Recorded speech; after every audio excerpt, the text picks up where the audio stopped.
ఈరోజు Andhra Pradesh DSC SGT English text బుక్లోని types of sentence చాప్టర్కి సంబంధించిన ముఖ్యాంశాలు చూద్దాం. Sentences can be classified into 4 types based on the meaning they convey. Sentence అంటే వాక్యాలు ఇంగ్లీష్లో 4 రకాలుగా విభజించారు. అవి ఏ రకమైన అర్థాన్ని ఇస్తున్నాయో దాని ప్రకారం 4 రకాలుగా విభజించారు. ఆ 4 రకాలు ఏంటంటే ఫస్ట్ వన్ డిక్లరేటివ్. డిక్లరేటివ్ అంటే మనం చిన్నప్పుడు ఏం నేర్చుకున్నాం, ఎసరేటివ్ సెంటెన్స్ అని నేర్చుకున్నాం కదా. ఇక్కడ డిక్లరేటివ్ అని ఇచ్చారు. స్టేట్ సంథింగ్ అంటే అది ఇది ఉంది, ఇది జరుగుతుంది, ఇది నేను చేశాను అంటే స్టేట్స్ అంటే ఒక స్థితిని తెలియజేస్తుంది. స్టేట్ అంటే స్థితి, ఇలా జరిగింది, స్థితిలో ఇది జరిగింది అనేది డిక్లరేటివ్, సింపుల్గా డిక్లేర్ చేస్తుంది ఎసరేటివ్ సెంటెన్స్, సింపుల్ సెంటెన్స్. దాని యొక్క ఫార్మేట్ ఎలా ఉంటుందంటే ముందు సబ్జెక్ట్ ఉంటుంది, వెర్బ్ ఉంటుంది, ప్లస్ వెర్బ్ ఉంటుంది, తర్వాత ఆబ్జెక్టు, మిగిలివన్నీ ఉంటాయి, చివరిలో ఫుల్ స్టాప్ ఉంటుంది. సబ్జెక్ట్ ఉండాలి, వెర్బ్ ఉండాలి. ఎసరేటివ్ సెంటెన్స్లో సబ్జెక్ట్ ఉండాలి, వెర్బ్ ఉండాలి. గుర్తుపెట్టుకోండి ఈ ప్యాటర్న్, ఇది basic pattern. Subject plus verb అనేది మిగిలిన వెనక్కి ముందుకి ఎన్ని తోకలు ఉన్నా సరే సబ్జెక్టు ప్లస్ వెర్బ్ కరెక్ట్గా ఉండే అది ఎసరేటివ్ సెంటెన్స్. ఎగ్జామ్స్లో కూడా అలాగే ఉంటాయి. ఈ తోకలు ఉన్న వల్ల అందరూ కన్ఫ్యూజ్ అవుతారు. కానీ మెయిన్ సబ్జెక్ట్ ఏది, వెర్బ్ ఏది, అది ఉన్నాయో లేదో చూస్తే అది ఎసరేటివ్ సెంటెన్స్. అందులో మొదటిది ఎఫరేటివ్ లేదా పాజిటివ్ సెంటెన్స్, అంటే పాజిటివ్గా ఉండే సెంటెన్స్. ఐ ప్లే చెస్, నేను చెస్ ఆడతాను. ఐ ప్లేస్, ఐ అనేది సబ్జెక్టు, ప్లే అనేది వెర్బ్, చెస్ ఆబ్జెక్టు. ఆల్రెడీ మనం నేర్చుకున్నాం కదా, సబ్జెక్టు ప్లస్ వెర్బ్ ఉంది కాబట్టి ఎఫరేటివ్ సెంటెన్స్, పాజిటివ్ సెంటెన్స్. ఇందులో నెగిటివ్ సెంటెన్స్ అంటే వ్యతిరేకార్థాన్ని, దాని యొక్క వ్యతిరేకార్థం. మామూలు నార్మల్ సెంటెన్స్, దాని యొక్క వ్యతిరేకార్థం negative sentence. My brother does not play chess. My brother does not, మా బ్రదర్ అంటే మా తమ్ముడు చెస్ ఆడడు, డస్ నాట్ ప్లే చెస్. ఓకేనా. పైన పాజిటివ్ సెంటెన్స్కి వ్యతిరేకం రాస్తే దాన్ని నెగిటివ్ సెంటెన్స్ అని అంటాం. Does not play, does not play, my brother does not play chess, ఇది negative sentence. Does not to, do not to. ఓకేనా. తర్వాతది ఎంఫాతిక్. ఎంఫాతిక్ అంటే నొక్కి ఒక్కరించి చెప్పడం, ఉద్ఘాటించడం అంటారు చూసివా. షీ డస్ సింగ్, ఆమె పాడుతుంది, ఆమె పాడుతుంది. ఇక్కడ ఐ ప్లే చెస్, నేను చెస్ ఆడుతాను. కానీ ఇక్కడ she does Singh, she does Singh అంటే ఆమె పాడుతుంది, ఆవిడకి వచ్చి ఆమె పాడుతుందని నొక్కి ఒక్క అని చెప్పినా సరే అది డిక్లరేటివ్ అంటే ఎసరేటివ్ సెంటెన్స్ అవుతుంది. దాన్ని ఎంఫాతిక్ అనేసి అంటారు. అంటే ఉద్ఘాటించడం, తెలుగులో ఉద్ఘాటించడం, నొక్కి చెప్పడం అని కూడా అంటారు. షీ డస్ సింగ్, ఆవిడ పాడుతుంది. అంటే ఎవరైనా ఒక గ్రూప్లో ఒక సింగర్ ఉన్నారనుకో, ఈవిడ పాడుతుంది, ఈవిడ పాడుతుంది అని నొక్కి ఒక్క అని చెప్తాం కదా, అది ఎంఫాతిక్. ఓకేనా.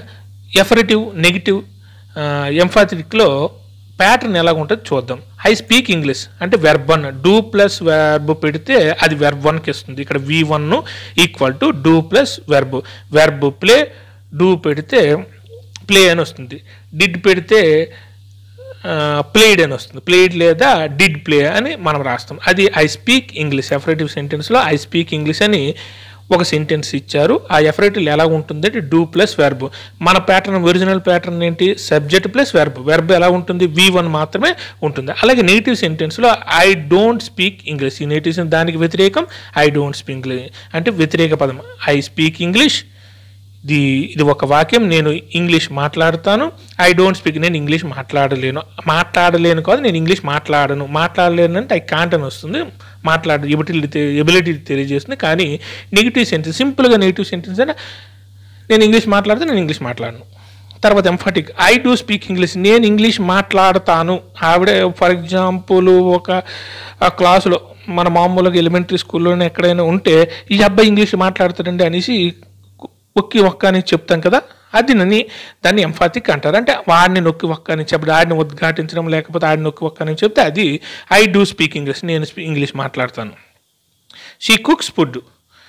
ఇందులో అఫర్మేటివ్ సెంటెన్స్లో ఎలా వస్తుందంటే వీకి ఎస్ కానీ ఎస్ కానీ, డస్ ప్లస్ వి. అది సింపుల్ ప్రెగ్నెన్సీలో డస్ ప్లస్ వి అవుతుందంటే ప్లేస్ అంటాం. డస్ ప్లస్ ప్లే వస్తే ప్లేస్ అని అంటాం కదా, అది షీ కుక్స్ ఫుడ్, అది అఫర్మేటివ్ సెంటెన్స్. దానికి negative sentence she does not cook food. ఇక్కడ గుర్తుపెట్టుకోవాల్సింది ఏంటంటే డూ ప్లస్ వి వెర్బ్ 1 వస్తే నెగిటివ్ సెంటెన్స్లో డోంట్ అని రాయాలి అని ఇండైరెక్ట్గా మనకు చెప్తున్నారు. ఇండైరెక్ట్గా డైరెక్ట్గానే చెప్తున్నారు. షీ కుక్స్ ఫుడ్ అంటే సింపుల్ ప్రెగ్నెన్సీలో ఉంది కాబట్టి షీ డస్ కుక్ ఫుడ్ అని దాని అర్థం. షీ కుక్స్ ఫుడ్ అంటే దాని అర్థం అంటే షీ డస్ కుక్ ఫుడ్ అని అర్థం ఎఫరేటివ్ సెంటెన్స్లో. ఈ ఎఫరేటివ్ సెంటెన్స్ని వెర్బ్కి ఎస్ కానీ ఎస్ కానీ చేర్చి అది డస్ అవుతుంది. డస్ ప్లస్ వి, అదే వీకి ఎస్ కానీ ఎస్ కానీ చేస్తున్నాం సింపుల్ ప్రెగ్నెన్సీ. దాని నెగిటివ్లో మార్చాలంటే డజంట్ కుక్. సెంటెన్స్ మనకి ఎక్కువగా ఎగ్జామ్లో డిఎస్ ఎగ్జామ్లో ఎక్కడైనా దీనికి నెగిటివ్ సెంటెన్స్ ఏదైనా అడుగుతున్నారు, కరెక్ట్గా వెర్బ్ పట్టుకోండి, సబ్జెక్ట్ ఉందా లేదా చూసుకోండి, అది అఫర్మేటివ్ సెంటెన్స్ అవుతుందో లేదో చూసుకోండి. అప్పుడు డస్ ఉంటే డస్ నాట్ రాయండి. వెర్బ్ వన్ ఫామ్లోకి వస్తే డు నాట్ రాసేలే చూడండి. వెర్బ్ వన్ ఫామ్కి వచ్చి దానికి ఎస్ కానీ ఈస్ కానీ వెర్బ్కి చేర్చారంటే డస్ నాట్ అని రాయాలి. గుర్తుపెట్టుకోండి ఇవన్నీ. షీ డస్ స్పీక్ ఇంగ్లీష్, అది ఎంఫాటిక్లో షీ డస్ స్పీక్ ఇంగ్లీష్. ఓకేనా. తర్వాత వీ ప్లేడ్ వెల్ అయిపోయింది, సింపుల్ ప్రెజెంట్ టెన్స్ అయిపోయింది, మామూలు నార్మల్ ప్రెజెంట్ టెన్స్ అయిపోయింది, మామూలు ప్రెజెంట్ టెన్స్ అయిపోయింది. తర్వాత ఇక్కడ V2 వస్తుంది. V2 ఫస్ట్ది V1, లాస్ట్ది V2, మధ్యలో ఎస్ది ఈఎస్ది. ఈ 3 ఫార్మేట్లు ఇందులో ఇచ్చాడు, గుర్తుపెట్టుకోండి. V2 అంటే డిడ్ ప్లస్ వి, వెర్బ్కి డిడ్ చేస్తే అది V2 అయిపోతుంది. ఆల్రెడీ మనం నేర్చుకుందాం, వెర్బ్కి డిడ్ చేరిస్తే అది V2 అవుతుంది. We didn't play well, we played well అంటే we didn't play well. We not play well అని రాయకూడదు, didn't play well. We played well అంటే we didn't play well. We did play well, we did play well. Emphatic అంటే we did play well, మేము బాగా ఆడాము. We did play well, బాగా ఆడాము. వాళ్ళు బాగా ఆడారని నొక్కి ఒక్కని చెప్పడు. We did not play well, మేము బాగా ఆడలేదు. వీ ప్లేడ్ వెల్, మేము బాగా ఆడాం. దానికి వీ ప్లేడ్ వెల్ అనే దానికి నెగిటివ్ సెంటెన్స్ ఏంటంటే ప్లేడ్ అంటే వీ నాట్ ప్లేడ్ అని రాస్తారు, కాదు డిడెంట్ చేర్చాలి. అది ఫాస్ట్ టెన్స్లో V2 ఫార్మ్లో ఉంది కదా. V2 అంటే దాని అర్థం ఏంటంటే డిడ్ ప్లస్ వి అని అర్థం. అక్కడ వెర్బ్ పక్కన పెట్టి ప్లే అనే దాన్ని పక్కన పెట్టి డిడ్కి డిడ్ నాట్ అని రాయాలి, అప్పుడు నెగిటివ్ అవుతుంది. ఆ సెంటెన్స్ ఎప్పుడైనా ఆన్సర్ రాసేటప్పుడు ఆ సెంటెన్స్ పట్టుకొని కరెక్ట్ సబ్జెక్ట్ వెర్బ్ పట్టుకొని వెర్బ్ సబ్జెక్ట్ పట్టుకున్న తర్వాత ఆ వెర్బ్కి అది ఫాస్ట్ టెన్స్లో ఉందా, V1లో ఉంది, V2లో ఉందా చూసుకోండి. V1లో ఉంటే డస్ నాట్ చేర్చ, ఎస్ఈఎస్ ఉంటే డస్ నాట్ చేర్చండి. V1లో ఉంటే డు నాట్ చేర్చండి. తర్వాత V2లో వెర్బ్ ఫామ్ ఉంటే డిడ్ నాట్ చేర్చండి. ఓకేనా. నెగిటివ్ ఎఫ్రౌండ్ సెంటెన్స్లో నెగిటివ్ రాయడం ఎక్కువ. ఈ సెంటెన్స్లో మనం నెగిటివ్లోకి రాయండి అని మాత్రం ఇస్తున్నాడు ఎక్కువ. ఇంట్రాగేటివ్, ఆస్క్ సంథింగ్, మనం ఇంట్రాగేట్ చేయడం, పక్క వాళ్ళకి అడుగుతాం ఏంటంటే వెర్బ్ ప్లస్ సబ్జెక్ట్. ఇందులో ప్యాటర్న్ ఏంటంటే వెర్బ్ ఉంటుంది, సబ్జెక్ట్ ఉంటుంది, చివరిన క్వశ్చన్ మార్క్ ఉంటుంది. అందులో ఎస్ఆర్ నో క్వశ్చన్ మనం అడిగే ఇంట్రాగేటివ్స్లో అంటే క్వశ్చన్స్లో first yes or no question. Do you speak Hindi, ఫస్ట్ది డూ అనేది వెర్బ్ వచ్చింది, తర్వాత యూ అనేది సబ్జెక్ట్ ఉంది. Do you speak Hindi, yes or no questions అవి. తర్వాత WH క్వశ్చన్స్. ఇక్కడ డూ బదులు ఏమొస్తుందంటే WH ఫార్మేట్ వస్తుంది. Where are you going, are you going అంటే yes or no question, where are you going అంటే WH క్వశ్చన్. ఓకేనా. ఆర్ యూ గోయింగ్, ఇక్కడ వేర్ ఆర్ అనేది డైరెక్ట్గా వెర్బ్, యూ అనేది ఇది auxiliary. Are you going, are అని కానీ డూ కానీ ఇవన్నీ వెర్బులు. తర్వాత సబ్జెక్ట్ యూ, సబ్జెక్ట్ ముందు వెర్బ్ ఉండేది, ఆ వెర్బ్ ముందు WH ఉంటే అది WH ఫార్మేట్లో ఉండే వేరు కానీ వాట్ కానీ వెన్ కానీ ఉంటే అది WH క్వశ్చన్స్. తర్వాత పాజిటివ్ నెగిటివ్. ఈ WH క్వశ్చన్స్ లేకపోతే ఇంటరాగేటివ్ క్వశ్చన్స్ పాజిటివ్ నెగిటివ్లో ఎలా రాస్తారు? పాజిటివ్ ఉంటే do I speak English, don't I speak English. పాజిటివ్లో డూ ఐ స్పీక్ ఇంగ్లీష్, ఆ డూ ఉన్న దగ్గర డోంట్ రాయాలి, డోంట్ ఐ స్పీక్ ఇంగ్లీష్. గుర్తుపెట్టుకోండి, అక్కడలాగా ఎసరేటివ్ సెంటెన్స్ లాగా డూ ఉన్న దగ్గర డోంట్ రాయాలి, డస్ ఉన్న దగ్గర డస్ నాట్ రాయాలి. V2 ఫార్మేట్ ఉంటే డిడ్ నాట్ అని రాయాలి, అది V1 ఫార్మేట్ ఉంటే డు నాట్ అని రాయాలి. ఎస్ కానీ ఎస్ కానీ వెర్బ్కి ఉందంటే మాత్రం డస్ నాట్ రాయాలి. Does she cook food, doesn't she cook food, doesn't దగ్గర డస్ ఉంది, ఆ దగ్గర పక్కన నాట్ చేరుస్తారు. We played well, we didn't play well. We played అంటే ప్లేడ్ అనేది V2 ఫాము.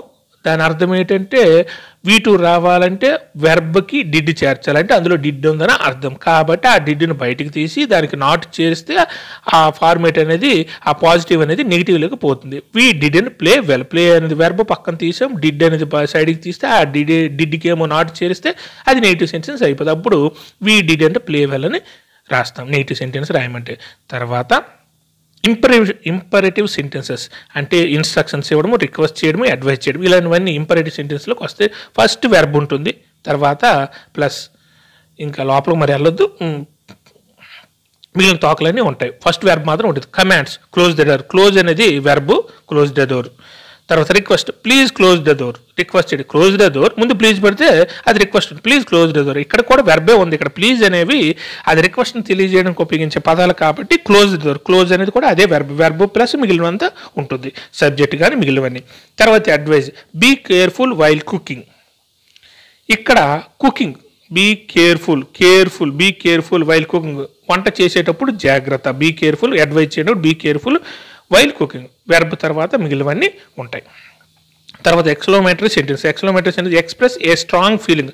మన యొక్క స్ట్రాంగ్ ఫీలింగ్ని లేకపోతే ఆశ్చర్యానికి గురైన చెప్పిన సందర్భాల్లో ఈ సెంటెన్స్ని ఉపయోగిస్తాం. Oh, alas, hurray, subject plus verb one. ఈ ఎక్స్క్లమేటరీ సెంటెన్స్లో సబ్జెక్ట్ ప్లస్ వెర్బ్ వన్ వస్తాయి. ఎసరేటివ్ సెంటెన్స్లో లాగా అక్కడ subject plus verb two, verb one, subject plus verb ఉంటుంది. కానీ ఎక్స్క్లమేటరీ సెంటెన్స్లో స్పెసిఫిక్గా గుర్తుపెట్టుకోండి వెర్బ్ వన్ మాత్రమే వస్తుంది. How beautiful the flower is. How beautiful the flower is అనేది verb one formula, accelerator verb కదా, వెర్బ్ వన్ ఫార్మేట్లో ఉంది. కాబట్టి ఎక్స్క్లమేటరీ సెంటెన్స్ అనేసరికి అది ఎక్స్క్లమేటరీ సెంటెన్స్ కాదని చూసేసరికి ఎక్స్క్లమేటరీ ఫార్ములాస్ అని ఉంటాయి. How beautiful the flower is, the flower is, the book is, the pen is అంటే సబ్జెక్ట్ ఉండాలి, పక్కన వెర్బ్ ఉండాలి, వెర్బ్ వన్ ఉండాలి. అది అప్పుడు ఎక్స్క్లమేటరీ సెంటెన్స్ అవుతుంది. Thank you.